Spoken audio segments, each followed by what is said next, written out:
이것들을 합산해서 전체적으로 저평가 구간을 가리키고 있는가? 5개 이상의 지표를 봤는데 그 중에 4개 정도가 저평가 구간을 가리키고 있다라고 하면은 이제는 매수할 때가 됐구나, 이렇게 판단을 하는 것이고요. 바로 그때가 요 구간이었던 거죠. 네, 크롱님들 안녕하세요. 박종환 작가입니다. 네, 오늘도 우리 크롱님들께 아주 유용한 정보들, 지금 현재 시점에서 어떻게 투자 전략을 가져가셔야 되는지 핵심적인 엑기스들을 전해드릴 수 있도록 이 컨텐츠를 촬영을 하고 있습니다. 자, 우리 크롱님들께 지난주에 지금 이 시장에서 어떻게 시장 상황을 대응해야 되고, 그리고 그 전략들을 가져가기 위해서는 어떤 핵심적인 지표를 봐야 되는가, 그런 부분들을 말씀을 드렸는데 우리 크롱님들께서 굉장히 많이 또 사랑을 해 주셔가지고 이번에도 그런 관점들을 잘 유지해서 우리 크롱님들이 지금 시점, 그리고 이번 대세 상승장 전반을 두고서 어떻게 전략을 세워야 되는지 정말 가장 중요한 포인트들, 반드시 알고 계셔야 되는 포인트들을 짚어보겠습니다. 자, 그리고 오늘 영상은요, 드리고 싶은 이야기들이 좀 많다 보니까 1부, 2부로 나눠서 제공을 드릴 수도 있습니다. 그래서 영상이 나눠서 진행이 되더라도 꼭 끝까지 다 봐주시면은 이번 대세 상승장에서 정말 많은 도움이 되실 거라고 생각을 합니다. 자, 그러면 한번 출발해 볼 텐데요. 자, 그 전에 먼저 안내를 좀 드리겠습니다. 요즘에 제 사칭 채널들이 좀 늘어나가지고 뭔가 투자를 권유하는 그런 움직임들도 좀 나타나고 있는 것 같습니다. 그래서 강조를 드리는 부분이, 저는 유튜브 채널 박작가의 크립토 연구소 외에는 어떤 투자 상담 채널도, 리딩 채널도 절대 운영하지 않는다라는 부분들 강조를 드리고요. 그렇기 때문에 우리 크롱님들도 절대로 그런 사칭 채널에 속지 마시고 개인정보를 넘기시거나 돈을 투자하시거나 리딩을 참여하시거나 이렇게 절대로 하시면 안 됩니다. 투자는 누군가의 그런 의견들을 보고서 막무가내로 따라하는 것이 아니라 내가 스스로 공부해서 익혀나가는 것이 정말 중요합니다. 그래서 박작가의 크립토 연구소는 우리 크롱님들의 투자 실력을 근원적으로 상승시켜 드리는데 집중을 하고 있다는 거 강조드리면서 시작을 해보겠습니다. 자, 우리가 투자 성공을 위해서는 정말로 고려해야 될 것들이 많습니다. 사실 암호화폐 투자가 정말 어려운 겁니다. 왜냐하면은 이 종목 선정과 매매 타이밍, 자산 배분이라고 하는 이 세 가지, 투자에서 하나라도 놓치면 안 되는 이 세 가지를 모두 다 잘해야지 암호화폐 투자에서 성공하실 수가 있습니다. 많은 분들이 종목 선정에 집중을 합니다. 어떤 코인을 사야 되느냐. 그런데 그 코인들을 발견했을 때는요, 대부분이 고점에 올라가 있을 때입니다. 즉, 고래들이 가격을 올려놓고 나면은 사실은 탈출을 해야 되는 시기에 많은 투자자분들이 그제서야 관심을 가지기 때문에 많은 손실들을 보는 겁니다. 거기다가 또 강구하고 있는 것이 무엇이냐 하면은 자산 배분의 관점이 정말 중요합니다. 자, 이게 왜 중요하냐 하면요, 신흥 코인들이 갑자기 가격이 상승할 때 막 특정 코인의 사랑에 빠져가지고 물량을 막 넣는 그런 경우들이 많이 있는데, 실제로 초심자들이 정말 많이 하는 실수입니다. 그래서 저한테도 개인적으로 지인분들이 이 코인 좋아, 사도 돼, 이런 것들을 물어보시는데, 그렇게 들어갔을 때는 대부분은 투자에서 좋은 결과가 나오지 않는다는 겁니다. 그렇기 때문에 우리가 이 세 가지 관점을 모두 다 같이 공부를 해야 되고, 우리 크립토 연구소를 통해서는 이것들을 하나하나씩 점검을 해 나가 볼 겁니다. 자, 그런데 오늘 시간에는요, 특히나 많은 분들이 관심을 가지고 계시는 이 매매 타이밍 관점을 좀 살펴볼 겁니다. 최근에 많이 듣는 질문 중에 하나가, 지금 진입해도 될까요? 이런 질문들을 많이 하시는데요. 과연 그에 대한 대답들, 어떻게 우리가 그 질문에 대해서 답을 판단해 볼지, 그 이야기들을 오늘 중점적으로 나눠보겠습니다. 자, 그러면 매매 타이밍 점검을 해볼 텐데요. 우리가 투자의 성향에 따라서 매매 타이밍을 정하는 방식들이 다릅니다. 모두가 똑같은 구간에서 사야 되고 똑같은 구간에서 팔아야 되는 거는 아니라는 말씀입니다. 그렇기 때문에 우리가 이런 얘기 많이 들어보셨을 겁니다. 투자에는 정답지가 없다. 네, 그 얘기가 가장 정확합니다. 나의 투자 스타일과 방향성에 따라서 투자의 관점들이 달라지게 됩니다. 지금이 누군가에게는 매수 시점이라도 누군가에게는 매도 시점이 될 수가 있다는 겁니다. 그러면 우리는 그 부분들을 어떻게 구분할 수 있느냐? 내가 장기 투자자인지 아니면 추세를 따라서 빠르게 대응하는 전략을 원하는지, 그 부분들을 먼저 정해 주셔야 됩니다. 그런데 저는 확고하게 장기 투자자이기 때문에 오늘 시간에는 일단 장기 투자자 관점으로 더 집중해서 말씀을 드릴 겁니다. 그러면 장기 투자자와 추세 추종 투자자는 진입의 타이밍에 어떤 차이가 있는가 한번 살펴보면요, 장기 투자자는 이 법칙이 단연 가장 1순위입니다. 싸게 사서 비싸게 판다에 집중을 하고 있습니다. 그러면 추세 추종 투자자는 어떨까요? 추세 추종 투자자도 물론 싸게 사서 비싸게 파는데 이 관점 자체가 디테일에서 차이가 있습니다. 추세 추종 투자자는 추세가 전환될 때를 보고 매매를 결정합니다. 즉 시장이 계속해서 침체 국면에서 끝없이 흘러내린다고 하면은 장기 투자자는 그때 언제 들어가야 될까 집중을 하고 있지만 추세 추종 투자자는 그 기점들은 중요한 매집 타이밍은 아닐 수 있다는 겁니다. 자, 그러면 우리가 장기 투자자의 관점에서 어떤 전략을 가져가야 되는가? 결국 말씀드렸던 것처럼 싸게 사서 바이 로우 그리고 셀 하이 비싸게 팔아야 된다고 말씀을 드렸는데 그 얘기는 장기 투자자 관점에서는 매집 타이밍이 바로 저평가 구간에 위치를 하고 있다는 겁니다. 그리고 매도 구간은 고평가 구간이겠죠. 그러면은 답은 나옵니다. 우리가 어떤 지표를 활용하더라도 완전한 바닥과 완전한 천장은 구분해낼 수가 없습니다. 실제로 구분해낼 수가 없고요. 어떤 패턴들을 이용해서 가늠을 해보는 겁니다. 그렇기 때문에 우리는 바닥과 천장의 개념보다는 지금이 저평가되었는가 고평가되었는가를 판단하시면서 저평가되었다라고 생각을 하면은 분할 매수를 들어가는 것이고요. 고평가되었다라고 판단이 되면은 분할 매도에 들어가는 겁니다. 그럼 이 두 가지를 어떻게 찾아낼 수 있는지 그 이야기들 본격적으로 한번 드려보겠습니다.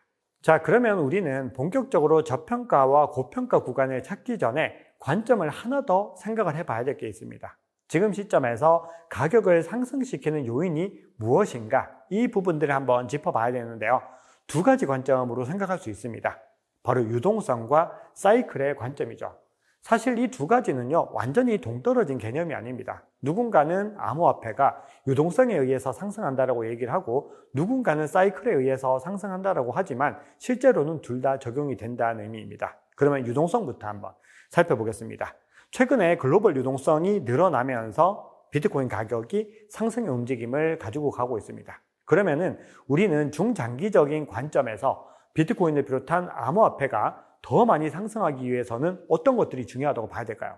네, 이 유동성이 계속해서 유입이 될 수 있을까? 이 부분들을 봐야 되는데 현재 시점에서 미국의 금리 인하가 시기가 늦어질 수 있다라고 시장에서는 보고 있기 때문에 미국발 유동성 유입이 늦어질 수 있겠다라고 생각할 수 있지만 반면에 중국을 비롯해서 중동 그리고 여러 국가들에서의 이 유동성들은 더 많이 늘어나는 움직임들을 보이고 있고 뒤에서 보여드릴 글로벌 M2 통화도 역시 상승의 흐름을 가지고 가고 있습니다.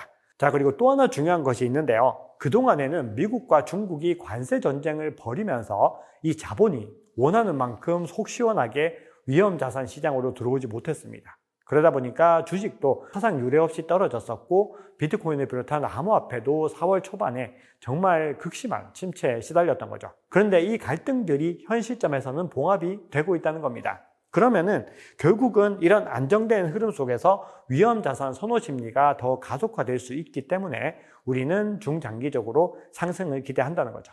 자, 그런데 우리가 한번 이 암호화폐 시장의 흐름을 한번 살펴보면은 대부분의 사람들이 지금 이제 다시 흐름이 돌아올 것이다라고 생각을 하고 언제까지 얼마나 올라갈 것인가에 대해서 많은 기대를 가지고 있습니다.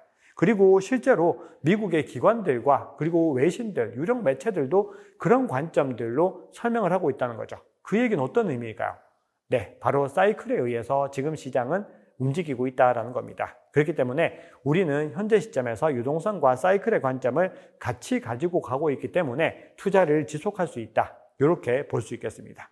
자, 그러면 지금부터가 본격적입니다. 우리 크롱님들 지표 하나씩 확인하면서 지금 현재 상황이 어떤 상황이고 지금 어떻게 대응 전략을 가지고 가야 되는지 점검을 한번 해보겠습니다. 최근에 비트코인 가격이 최저점을 찍고 나서 다시 반등하는 흐름들을 살펴봤을 때 여기에서 가장 중요한 요인이 무엇인가라는 해석을 해보면은 시장에서는 지배적으로 글로벌 M2 통화의 유입이다라고 보고 있습니다. 이게 기가 막히게 일치를 했는데요. 작년 12월에 M2 통화가 꺾이고 있는 시그널들 선행으로 해서 대략적으로 10주에서 12주 정도 M2 통화가 먼저 가고 이후에 유동성이 비트코인으로 유입이 되기 때문에 그 관점으로 봤을 때 12월 정도쯤에 꺾이게 될 것이다 라는 관점이 있었는데 역시나 꺾였고요. 이후에 회복될 것이다 라고 예측했던 그 관점 그대로 5월이 다가오는 시점에서 4월 중순을 넘어서고 반등하는 흐름을 보였습니다. 자, 그러면 이 글로벌 M2 통화가 현재 시점에서는 어떤 흐름을 가져가고 있는가? 이 부분들이 중요하겠죠.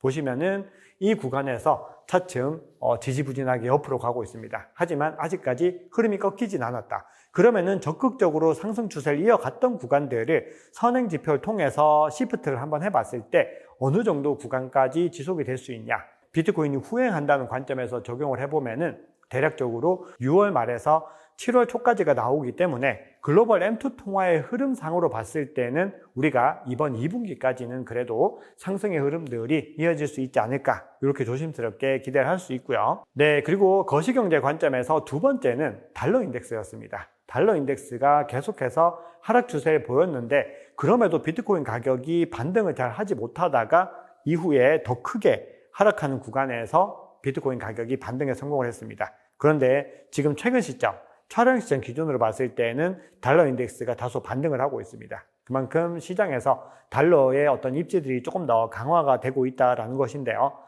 트럼프 대통령은 현재 통화 정책을 달러를 계속해서 약화시키는 쪽으로 집중을 하고 있습니다. 그래야지 미국의 무역 적자와 재정 적자를 최소화할 수 있기 때문입니다. 바로 수치상으로 그렇게 만들 수가 있다는 거죠. 그렇기 때문에 우리가 전체적으로 글로벌 통화의 방향성으로 봤을 때 미국은 상대적으로 아시아 국가, 중국을 비롯한 아시아 국가들의 통화는 절상을 원하고 있고 달러는 절하를 원하고 있기 때문에 그 기조들이 지속된다라고 했을 때 비트코인 가격은 수혜를 얻을 가능성이 크다, 이렇게 보고 있습니다. 네, 그러면 지금까지 우리가 암호화폐 투자에서 중요한 포인트들, 핵심적인 포인트들을 한번 짚어봤습니다. 거시경제 상황을 잘 반영하고 있는 지표들까지 확인해 봤는데요. 지금부터가 진짜입니다. 계속해서 제가 지금부터가 진짜다 반복을 하고 있는데요. 정말로 지금부터 더 집중을 해주셔야 됩니다. 자, 그러면 온체인 지표를 통해서 지금 시장의 상황들이 어떻게 흘러가고 있는지 그 부분들 살펴보겠습니다. 네, 제가 강의에서는 3종 세트라고 해서 종합적으로 말씀드리는 게 있고 이거를 좀 늘려가지고 5종 세트 이렇게 확장을 해서 설명을 드리고 있는데요. 오늘은 그 중에서도 가장 집중해야 되는 하나의 지표만 설명을 드려볼 텐데요. 어떤 지표인가? 바로 단기 보유자들의 SOPR 지표라는 겁니다. 자, 이 지표는요, 현재 단기 보유자들, 현재 시점에서 가격의 등락에 굉장히 일희일비하는 것은 단기 보유자들일 겁니다. 왜냐? 장기 보유자들은 이미 몇 년 전에 사놨기 때문에 지금 수익률이 350%, 450% 막 이렇게 넘어가시는 분들이 많다는 거죠. 그런데 단기 보유자들은 6개월 미만이기 때문에 트럼프 대통령의 당선 이후에 가격이 오르니까 다급하게 올라타신 분들이 많습니다. 그래서 지금 현 시점에서 가격이 흔들리면 조바심이 나고 어떻게 해야 될지 알 수 없다는 거죠. 그러면은 이 단기 보유자들이 어떻게 지금 움직이고 있는지 살펴보면은 시장이 저평가 구간인지 고평가 구간인지를 판단할 수 있다는 겁니다. 이 SOPR 지표를 1을 기준으로 해서요, 만약에 1보다 낮은 수치에 있다라고 하면은 이 단기 보유자들이 손실을 감수하고서 매도를 하는 겁니다. 손실이 나고 있는데도 패닉 셀링을 하고 있는 것이기 때문에 시장이 어떤 상황일까요? 굉장히 암울한 상황이다, 이렇게 볼 수가 있는 거죠. 그러면은 이 구간을 저평가 구간으로 보는 겁니다. 즉 SOPR 지표가 1을 하회할 때를 매수 관점에서는 주목해야 된다. 이게 첫 번째이고요. 반대로 SOPR 지표가 1을 상회했다라고 했을 때는 이 단기 보유자들이 이익을 보면서 매도를 하고 있기 때문에 이때는 시장이 굉장히 좋은 흐름을 가져가고 있구나, 이렇게 볼 수가 있는 겁니다. 바로 이 구간들이죠. 그럼 한번 지금 시점 한번 보시면 어떻게 되나요? 지금 시점은 SOPR 지표가 1을 상회를 했기 때문에 시장이 암울한 구간에서 탈출해서 이제는 상승 랠리로 접어들고 있다, 이렇게 볼 수가 있고요. 이 수치들을 한번 비교를 해봤을 때 작년에 3월 달에 상승했던 구간들, 그리고 작년에 11월, 12월에 상승했던 구간들과 비교를 해보면 아직까지 낮은 수치라는 걸 볼 수 있습니다. 그러면 지금 시장은 아직까지 갈 수 있는 길들이 남아있다고 보는 거죠. 자, 이걸 가장 중심으로 잡고요.